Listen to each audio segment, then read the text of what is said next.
नमस्कार, स्वागत है आपका। मेरा नाम है विपिन बेबाक। कांग्रेस नेता राहुल गांधी ने एक बार फिर महाराष्ट्र विधानसभा चुनाव को लेकर सवाल उठाए हैं। उन्होंने भाजपा सरकार पर आरोप लगाया है कि चुनाव में उसने मैच फिक्सिंग की तरह ही धांधली की।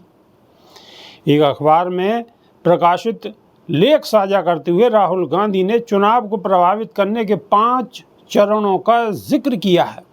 राहुल गांधी ने एक्स पर पोस्ट लिखा है कि चुनाव कैसे चुराया जाए। 2024 में महाराष्ट्र विधानसभा चुनाव लोकतंत्र में धांधली करने का ब्लूप्रिंट था। मेरा लेख दिखाता है कि यह कैसे हुआ है। अपने लेख के साथ पांच चरणों को उन्होंने साझा किया है। राहुल गांधी ने लिखा है कि पहला चरण चुनाव आयोग की नियुक्ति के लिए पैनल में धांधली करना। दूसरा चरण फर्जी मतदाताओं को मतदाता सूची में जोड़ना। तीसरा चरण मतदान प्रतिशत को बढ़ाना। चौथा चरण फर्जी मतदान को ठीक वही लक्षित करें जहां भाजपा को जीतना है। और 5वां चरण सबूत छुपाना। राहुल गांधी ने कहा है कि यह देखना मुश्किल नहीं है कि भाजपा महाराष्ट्र में इतनी हताश क्यों थी, लेकिन यह धांधली मैच फिक्सिंग की तरह है। जो पक्ष धोखा देता है वह खेल जीत सकता है, लेकिन संसाधनों को नुकसान पहुंचाता है, साथ ही परिणामों में जनता का विश्वास नष्ट करता है। सभी चिंतित भारतीयों को सबूत देखना चाहिए, खुद फैसला करें, जवाब मांगें, क्योंकि महाराष्ट्र की मैच फिक्सिंग अगली बार बिहार में होगी और फिर वहां जहां भाजपा हार रही होगी।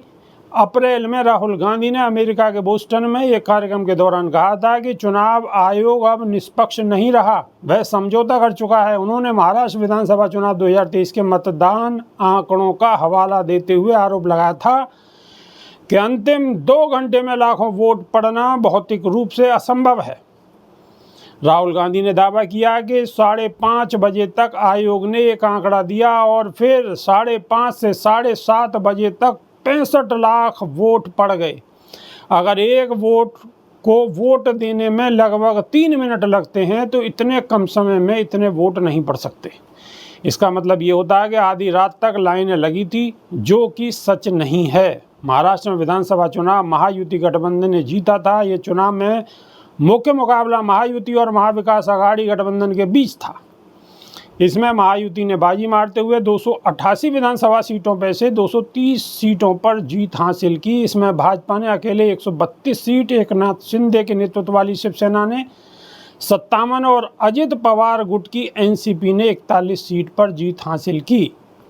महायुति गठबंधन के तीनों घटक दल भाजपा, शिवसेना और एनसीपी राज्य की शीर्ष 3 पार्टियां हैं। इनके उलट महाविकास आघाड़ी ने 288 सीटों में से मात्र 46 सीटें ही हासिल की।